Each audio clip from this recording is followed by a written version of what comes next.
نمایش رادیویی دزدهای کفش‌های روضه امام حسین. نویسنده و کارگردان مجید تقوی.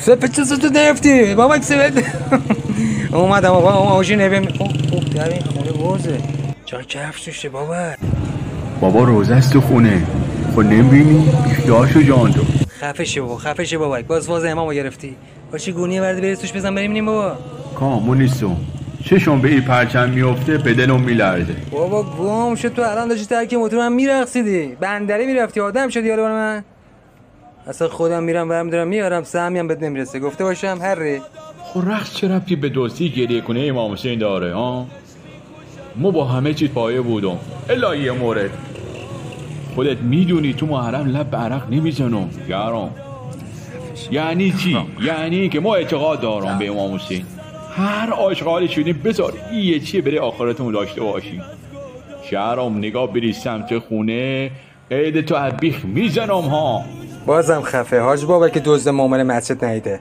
من میرم کفش رو میارم تو هم هیچ غلطی نمیتونی بکنی به تو چه من برای خودم برمیدارم شهرام به دین خود بابک به دین خود اصلا میخوام برم طبقه آخر جهنم تو رو سنه من رفتم نرو بیشور آدم باش شهرام با تو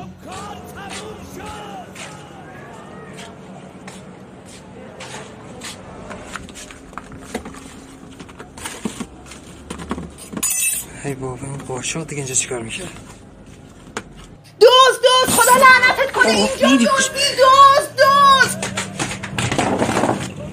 یا امام حسین فکر کنم دوباره این گنجد چی شده مهری خانم؟ دوست همه کفشای مهمونو امام حسین رو بردن خدایا الان چی کار کنم دوست اینجا؟ دوست بگیرینش آقا اونا دوستن بگیرشون نزار در برن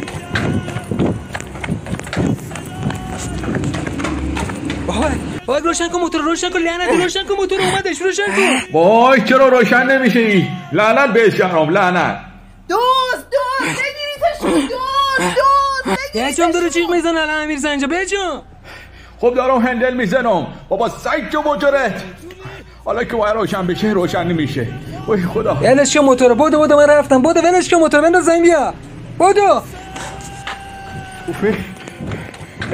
ای آشغال بهت گفتم بی خیال شو به در نخورو عوضی حالا بودو موقعی حرفا رو کم زر کن بودو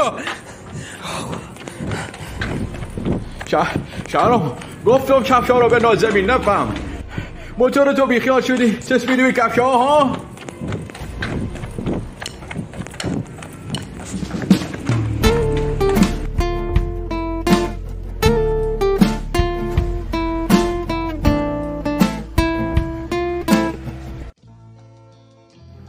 شهرام ما میخوام برم کفشای بهشون بدم گفتم با ای داره دستگاه شوخی نکن گفتم یا نگفتم مغز خر خوردی مگه میخوام برم بهشون بدم میخوان چوب تو آسیت بکنن مهم نیست حس خوبی ندارم هرچی میخواد بشه ما با امام حسین معامله میکنم مطمئنم خودش مراقبمه چون نیتم درسته شهرام میرم با امام حسین معامله میکنم نکنه امام حسین بونگا معامله داشته معاملت قبول حاج آقا خب ببند دهنت دیگه هیچی بهت نمیگم آشغال خو یکم حرمت نگه دار بدر نخور ملجنم ولی تو آخر که لجنایی میرم کفشا رو پس میدم ببینم کی میخواد جلومونه بگیره خیلی برو هری علی اسمی از من نهدی وقتی گیر افتادی ها بعد گفته باشم آدم فروشی نکنی بله چشم رئیس دوتا کاپیتان شهرام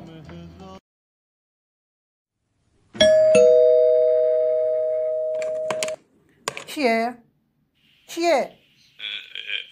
آج خانم ببخشید میشه لحظه تشریف بیارین نمیرن؟ ببخشید شما؟ از عاشقای صاحب روزه تونم عاشقان صاحب روزه اومدم چند لحظه صبر کنید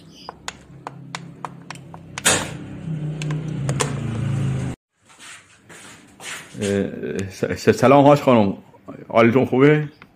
سلام تشکر احوال شما بفرمایین در خدمتم راستش چجوری بگم یعنی روم نمیشه بگم یه موضوع هست میترسم بگم عکس العمل خوبی نشون ندین. خب بگین ببینم چی شده. من که شما رو نمیشناسم. نکنه ناز دارین خارابار آوردین برای روزه؟ این گونی که دستتونه اینو میگه. ای بابا کاش اینطور بود. ما که لیاقت این چیزایی نداریم. خیلی وقتی امام حسین به ما هم نگاه نمیکنه. البته خب حقم داره. عبی لیاقتی ماه.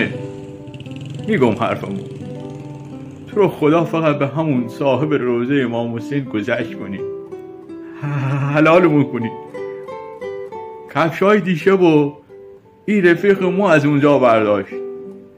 به صاحب عزا قسم مو خیلی گفتم نکن این کارو نکن. خب نفهمی. ببخشید بیا آوردم تحویلتون بدم. با خدا شرمندتونم. اومدم اولش واکنش نشون بدم ولی اسم امام حسین رو آوردی و منم حساسم رو اسم امام حسین. دهنمو بستم. همین که اومدی خودتو اینجوری پشیمونی خودش لطف امام حسینه پسرم. پس نگو امام حسین انداخته ما رو دور و نگامون نمیکنه. اینقدر دوست داره که الان اینجایی. مگه میشه اسم حسین بیاد دلی نلرزه براش؟ خوش به سعادتت پسرم. خوش به سعادتت. بفرمایید. این کفشا مو شرمنده هم با خدا. قربون امام حسین برم ما سگیکی باشیم که بخیم بی حرمتی کنیم بدم دستگاهش. تو رو خدا از صحابی کفشا علالیت بگیر. هرچند ما باید خیلی علالیت بگیریم. بیا با اجازت. صبر کنید آقا صبر کنید. شما دلت خیلی بزرگه. جرأت میخواد دزدی کنی بعد بیای بگی من دزد مالتونم. تو عاقبت بخیر میشی پسرم. چون تو دهه اول محرم نشون دادی یه حسینی هستی. ما هم خطاکاریم ولی تو یه خطاکاری هستی که امام حسین بیشتر دوستش داره. خوش به سعادتت پسرم. امشب شب عاشوراست. مردونم داریم. اگه میشه تشریف بیارید. خوشحال میشیم. چشم. اگه قابل باشیم خیلی دعامون کن.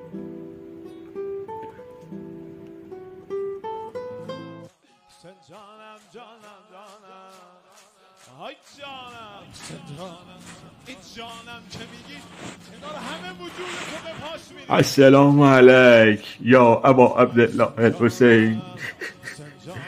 شرمندتم آقا غلط کردم. به خدا که دلم با دزدی نیست. اونم از مهمونای تو نمیدونم چرا یه وقتایی اینقدر خریت میکنم. اقدر شما خوبید. با این همه گناه بازم ما رو مهمون روزهات میکنید. نوکر تومه حسین به طلبیام فابوسه کلن توبه کنم.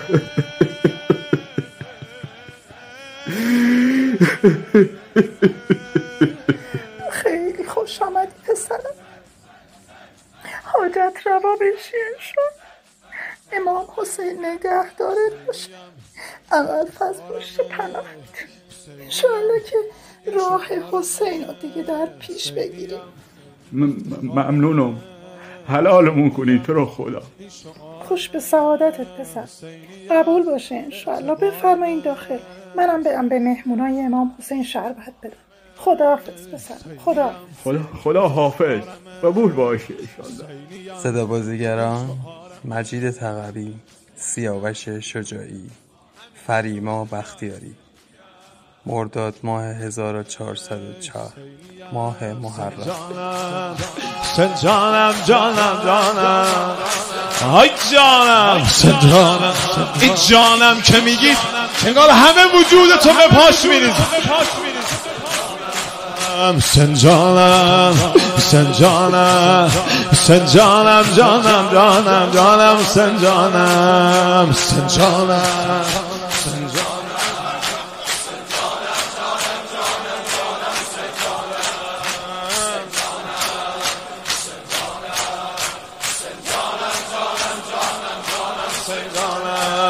سن جانم